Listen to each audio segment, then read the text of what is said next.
J'adore les soirées films.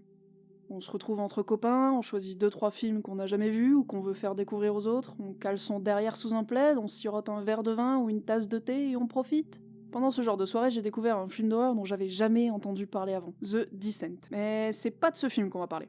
Non, on va parler de The Descent, partie 2, ou comment ne pas faire une suite.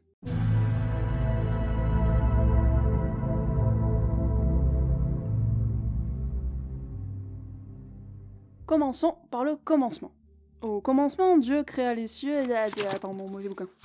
The Descent, partie 1, est un film d'horreur réalisé par Neil Marshall sorti en 2005. Il raconte l'histoire de 6 femmes qui partent en expédition de spéléologie. Sarah, celle qui se rapproche le plus d'une protagoniste, a perdu sa fille et son mari l'année précédente, et ses amis organisent ce voyage pour lui remonter le moral. À cause d'un éboulement, elle se retrouve bloquée sous terre dans un système de grottes non répertorié, tout ça parce que Juno, retenez-la, elle est importante, voulait qu'elles soient les premières à les découvrir. En essayant de trouver une sortie, elle tombe sur des créatures humanoïdes méga violentes cannibales qui se sont adaptées à la vie souterraine. À comprendre, elles sont aveugles et toutes blanches, et uniquement masculine aussi. Après beaucoup de péripéties pleines de sang et de tripes, Sarah réussit à s'en sortir en sacrifiant Juno et c'est la fin.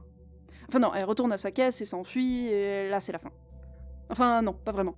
Ok, j'arrête. Mais il y a 2 versions différentes de la fin du film. La version US s'arrête bien là, suggérant que Sarah s'en est bien sortie, mais en Europe on a eu droit à une fin un peu plus dark, puisque c'est connu, les Européens sont tous des dépressifs, où après ce cut, Sarah voit Juno dans sa voiture, puis se réveille au fin fond des grottes, nous suggérant qu'elle s'en est jamais vraiment sortie. On avait découvert la version européenne avec mes potes, et sincèrement, on avait beaucoup aimé l'expérience. Les personnages étaient réalistes et naturels, la direction artistique était particulièrement bien maîtrisée entre l'éclairage et les décors, même les jumpscares ont fonctionné la plupart du temps sur nous. En résumé, c'était une très bonne soirée film d'horreur.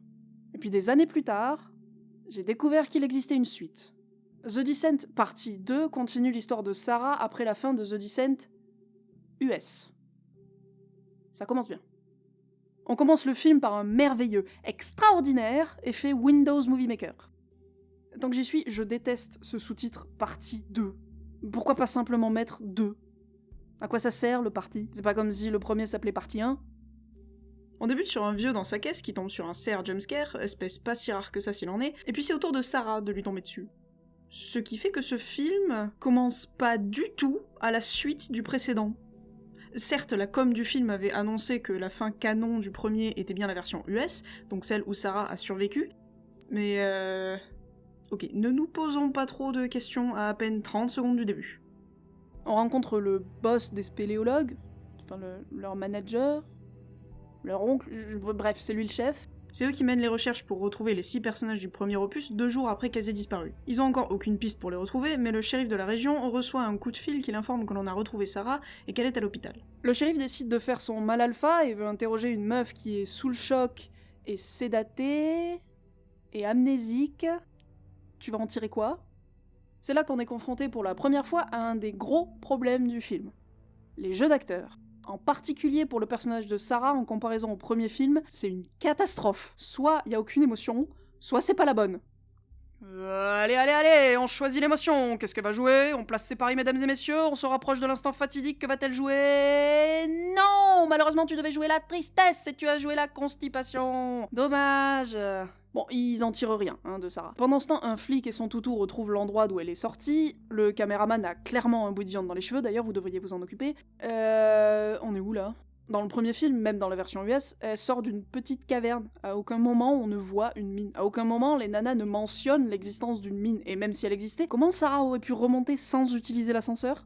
Bon, à ce stade, ma suspension d'incrédulité, elle est déjà bien entamée, là, Il décide d'explorer la mine en emmenant Sarah, ce qui, je suis à peu près sûr, est totalement illégal. Cette meuf a disparu depuis 2 jours, on la retrouve sous le choc, recouverte de sang et amnésique, on la sédate et une demi-heure plus tard, on la ramène là où elle avait disparu. Ok, donc le film suggère qu'il y a souvent des disparitions dans la région. La mine a fermé à cause d'un accident chelou, et les spéléologues pro-chercheurs, là, ils sont même pas au courant qu'elle existe. Ils descendent dans la mine et commencent leur recherche sans que personne ne se doute de quoi que ce soit. Après avoir ramené une meuf traumatisée là où elle a clairement vécu quelque chose d'assez horrible pour lui faire perdre la mémoire, Sarah commence à avoir des crises d'angoisse et des hallucinations. Quel choc. Ils trouvent le cadavre d'une des meufs du premier film, le réflexe logique vu la tronche du cadavre ce serait de remonter à la surface et aller chercher des renforts, mais bien sûr nous sommes dans un film d'horreur des années 2000, alors ils continuent leur route. Au moins maintenant ils devraient savoir que Sarah y est pour rien. 6 girls came down to this cave. 1 came out. Quoi ? Tu penses vraiment qu'une meuf aurait pu faire ça à main nue ? En plus il sort There's nothing down here that could have done this to a person. Tu es devant le cadavre. C'est arrivé. Donc il y a clairement quelque chose qui peut faire ça. Ils obligent Sarah à continuer malgré tous les signes que c'est une pure mauvaise idée. Question rapide.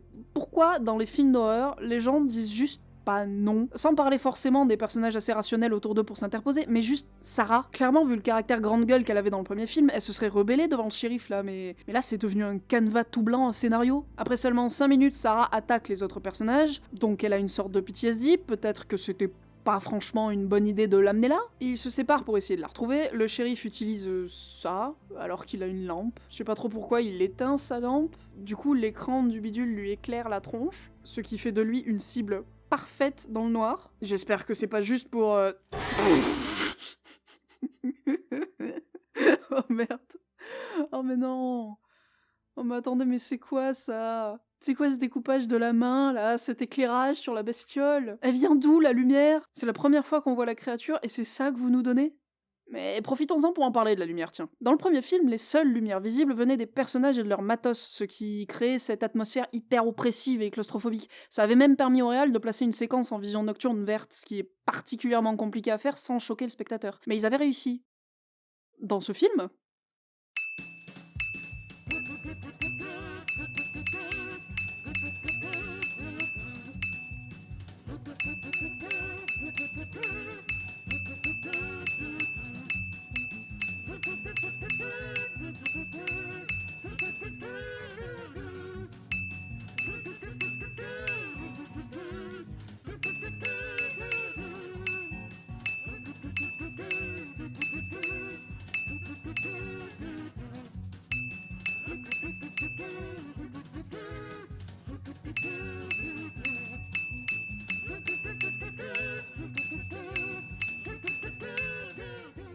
ouais. Ils en avaient rien à foutre de l'atmosphère. Bon, la meuf dont tout le monde se fout parce qu'elle va clairement mourir se fait coincer par un éboulement. Petite réflexion sur le montage ici. Il nous montre la nana bloquée. Puis les mecs qui s'inquiètent en créant un petit stress de « elle va bien, elle va pas bien ». En tant que spectateur, on a déjà vu qu'elle allait bien. Perso, j'aurais préféré qu'on voit les mecs stressés, on se demande si elle va bien, on l'entend parler à la radio mais on voit pas la meuf, on entend juste ses réponses pas trop stressées de « ok, tout va bien, partez sans moi », et après seulement, tu nous la montres en train de contrôler sa voix, mais de se chier dessus. On peut tous imaginer le stress horrible de cette situation. C'est impressionnant qu'elle se contrôle comme ça et qu'elle veuille pas stresser ses coéquipiers. Je sais pas, je trouve que ça décuplerait tout le drame de la situation, mais bon. Il lance des flares, qui changent de direction entre deux cuts, et qui tremblent pas. Et corrigez-moi si je me trompe, mais les flares, ça fait masse de bruit, non? Pourquoi les créatures attaquent pas? Bon. Il tombe sur la caméra que les nanas avaient pendant le premier film et... oh tiens, les personnages ils sont à nouveau naturels. Même Sarah là, elle est bien. Ah, c'est le réalisateur du premier film qui a fait ça. Ok. Ça explique tout. On a affaire à d'autres jumpscares. Ils sont quand même vachement sympas, hein, ces monstres, de se tenir immobiles jusqu'à ce que la caméra soit sur eux. La meuf bloquée, éclairée par une putain de torche hors champ, entend des bruits, se retrouve avec de la bave sur les doigts et assume que c'est ses potes. Elle retrouve son crush / copain / mari, je sais pas trop qui c'est ce mec. Ils allument un stick de lumière verte et c'est la pire séquence d'éclairage de tout le film. C'est du niveau d'une maison hantée. La direction de la lumière est foirée, il y a même des plans où on voit le stick et c'est clairement pas la source de lumière. Attends, d'où il sort le cadavre là?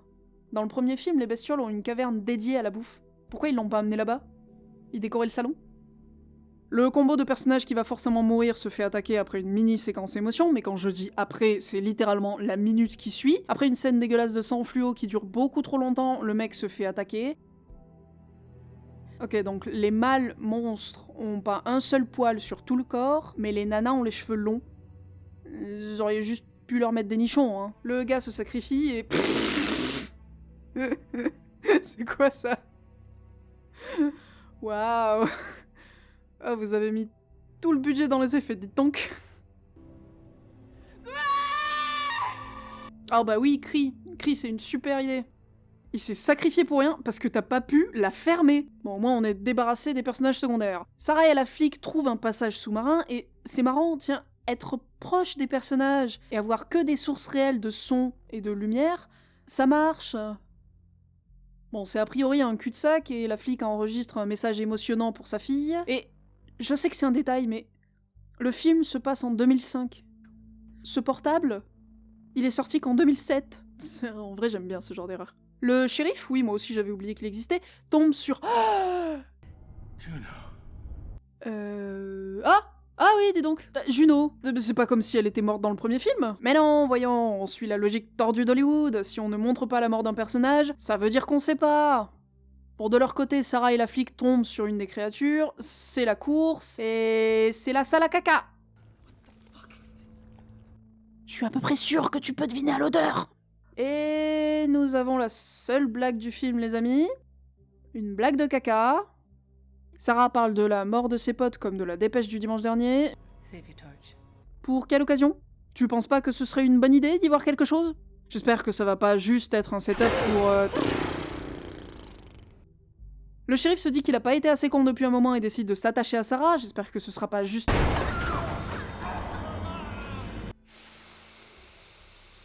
Juno ordonne à la flic de le couper, et son premier réflexe c'est donc de lui couper le bras. Pas la petite chaîne des menottes.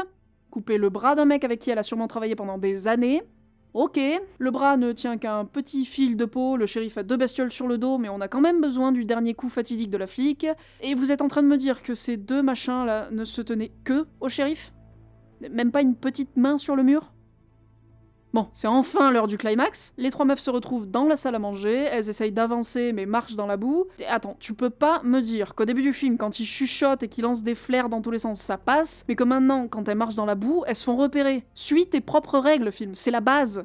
Pareil, des fois les bestioles te one-shot trop facilement, et là, ils mettent des plombes à les attaquer et à les tuer.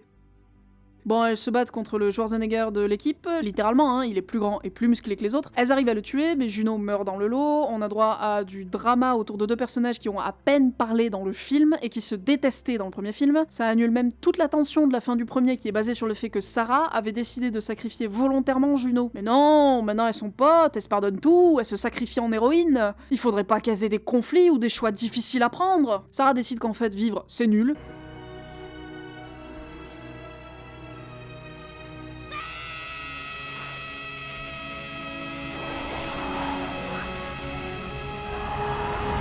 Waouh, génial, incroyable. Ok, j'ai pas de commentaires. Donc la flic s'en sort, court dans la forêt, se rappelle qu'elle a un téléphone et... Putain, il était pile poil au bon endroit quand même le papy, hein. Ok, il est méchant, mais pourquoi? Qu'est-ce qu'il y gagne? Et puis même, c'était satisfaisant que la mère de famille elle s'en sorte. Merci de faire en sorte que je me noie dans ma frustration film. Merci. Donc, plusieurs choses. D'abord le scénario. On a une mine qui sort de nulle part, qui ne sert quasiment à rien, si ce n'est à tenter d'expliquer pourquoi le papy est méchant, parce que son grand-père travaillait là et a dû tomber sur les bestioles à un moment ou à un autre. Ça explique pas grand-chose, mais c'est la seule raison que je lui trouve. Et désolé, mais c'est pas assez. Ça crée clairement un énorme faux raccord avec le premier film, dont personne ne parle. Ensuite, on a les personnages de Juno et Sarah, qui ne ressemblent en rien à leurs personnages du premier film. Elles ont plus aucune personnalité, et sont devenues des purs pros du combat rapproché contre les monstres albinos carnivores et aveugles qui se cachent dans les Appalaches. C'est long sur une carte. Et ils osent détruire tout le conflit du premier film où, je le rappelle encore une fois, Sarah avait dû prendre la décision horriblement dure et égoïste de laisser mourir son ami pour s'en sortir. Un conflit qui correspondait totalement aux personnalités des personnages, tout en restant réaliste et déchirant. Mais non, maintenant Juno n'est pas morte, donc Sarah ne l'a pas condamnée, et en plus elles se pardonnent mutuellement avant de mourir en pur héros à l'américaine. Waouh! Quelle tension! Les autres personnages n'ont aucun arc narratif, pas même le shérif, pour qui ça aurait été tellement simple de juste le faire se rendre compte qu'il est vieux et con, mais qui peut peut-être aider les gens une dernière fois, ou au contraire le faire accepter le fait qu'il est vieux et con. Je sais pas, mais juste quelque chose. Sans parler du fait que chaque moment de tension que le film arrive à te cracher à la gueule se finit par une déception frustrante pour le spectateur. L'amoureux se sacrifie pour la meuf, elle meurt dans la minute. Le shérif s'attache à Sarah et devra travailler avec elle pour qu'il s'en sorte, il meurt dans la minute. Juno meurt pour que Sarah et la flic s'en sortent, Sarah se sacrifie dans la minute. La flic s'en sort et pour avoir sa fille, elle meurt dans la minute. Pourquoi? Pourquoi vous voulez absolument frustrer le spectateur comme ça? Les films d'horreur où tout le monde meurt, ça existe, mais en général c'est les slashers américains où les scénaristes rendent les personnages volontairement insupportables pour que le spectateur prenne du plaisir à les voir mourir. Là vous avez créé des personnages positifs qu'on n'a pas envie de voir mourir. Ne les tuez pas tous. Parce que dans ce cas-là, la quasi-totalité du film ne sert à rien. On les a regardés tenter de s'enfuir pendant 1h30 pour rien, puisque personne ne s'en sort, et les monstres ne pourront pas être arrêtés. Ensuite, c'est quoi cette direction d'acteur? C'est le genre de choses que je remarque pas forcément dans un film, et pourtant c'est tellement important. Mais rarement, je suis tombée sur un film qui me le soulignait autant. Et pas juste entre le premier et le second, mais même à l'intérieur du second film. Quand on voit la scène qui réunit toutes les nanas du premier film, dirigée du coup par Neil Marshall, l'ancien réal, ça nous saute au visage. Ces filles savent jouer. Mais le réal du second film n'a aucune idée de comment diriger des acteurs. Ok, maintenant on va partir sur des choses un peu plus liées aux coulisses du film. Sur le premier The Descent, le chef décorateur et le chef opérateur avaient réussi un travail exceptionnel. Avec seulement 18 décors construits pour le film, ils ont réussi, avec quelques rochers bougés et des éclairages bien placés, à faire en sorte qu'on ne remarque absolument pas les réutilisations de décors. Honnêtement, regardez le making-of, je trouve ça incroyable. Pour le second film, 32 décors. Quasiment le double de décors, et j'ai remarqué les réutilisations. Et mon Dieu, l'éclairage. L'éclairage!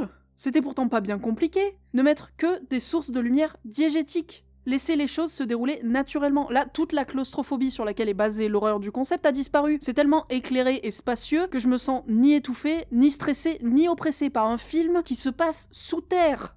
Et vous voulez la blague finale? La cerise sur le cul du réal? Le réalisateur de ce film, il était monteur sur le premier. On le voit partout dans le making-of, il était sur le tournage, il a vu comment le film avait été fait, il a regardé en boucle les images du film pendant des semaines, il avait toutes les cartes en main pour faire cette suite dans les règles. Le scénario aurait pu fonctionner franchement, il faut pas grand-chose pour faire un petit film satisfaisant. Mais non, il avait le concept, l'histoire, les personnages, l'équipe, tout. Sincèrement, ça m'a rappelé l'importance du rôle de réalisateur. Bon, bah le seul truc que je puisse vous conseiller là, c'est de regarder The Descent. C'est pas un chef-d'œuvre de l'horreur, mais finalement il y a très peu de films d'horreur qui le sont. Hein. Les personnages sont cool et le concept est juste assez original pour fonctionner, et moi ça me suffit. Comme la dernière fois, tous les liens, blabla, abonnez-vous, bisous.